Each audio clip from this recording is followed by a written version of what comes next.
Catus Maximus here. This is just a little review of Harbor Freight's Pittsburgh super basic 10-piece hex key set. I think this is like their $5, I think this is their $5 set.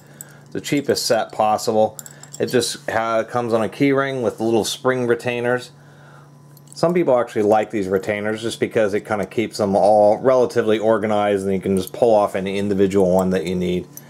Size is 1.5 millimeter through 10, of course skipping the 7 and the 9. Other than that, you know, if you're not somebody who uses tools very often, that's what I do say about these super cheap Chinese Pittsburgh tools. So they give you a lifetime warranty, so I guess if the Allen wrench strips out or breaks, at least you can just go in and replace it. On the larger sizes, they do stamp the sizing on them. I guess we'll take a look at how well sized they are, because of course when you're working with Allen head screws, socket head cap screws, you have less surface area relative to the thread than you do with standard bolts because you're working on the inside of the head, not the outside. So if we take a look at the 8mm here, oh, that's dusty. That's pretty undersized. That's 7.89 there. On the 10mm, the 10mm is actually better. Oh, it's undersized by about 1/10 of a millimeter. Let's take a look at the 6mm here. You'd use these like, you know, just to work on bicycles or something like that. I suppose that's okay. Now, if I grab something else here, come on, there we go. 1/10 of a millimeter doesn't sound like much, but it's actually quite a bit of space. If we take a look at, say, a Bond Huss here, the deal with the Bond Husses is that they're sized really tight. Really tight. That's a 6. Here's our 8mm. And it means you're less likely to strip out the fastener and have issues. And that's probably the one issue.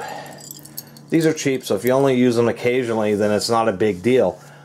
They're only carbon steel construction, so they're not made out of particularly great steel. So they will wear out if you do use them a lot. But the other issue is, of course, you know, they're short handles. You're not going to have that. You're not going to be putting a ton of torque on them. But if you have fasteners that just aren't made very well, or like on a bicycle where they may have been removed and reinstalled several times, then you do run the risk of stripping out the fastener because the fastener is already worn and a bit oversized, and then the wrench in combination with the wrenches being a bit undersized is really a recipe for disaster. And so that's really what sets apart higher quality wrenches, is higher quality wrenches are just going to be sized right at the nominal size. Where something like this, that's part of the cheapness, is just poor quality stock and poor quality sizing, and of course being really short. And it's kind of hilarious because the 10mm is actually a pretty big Allen wrench hex key, and for one that's only like 4 or 5 inches long, you're going to have to use a hammer or a cheater bar or something on it, and then it being undersized, you're really asking for trouble. So really, that's my take on these.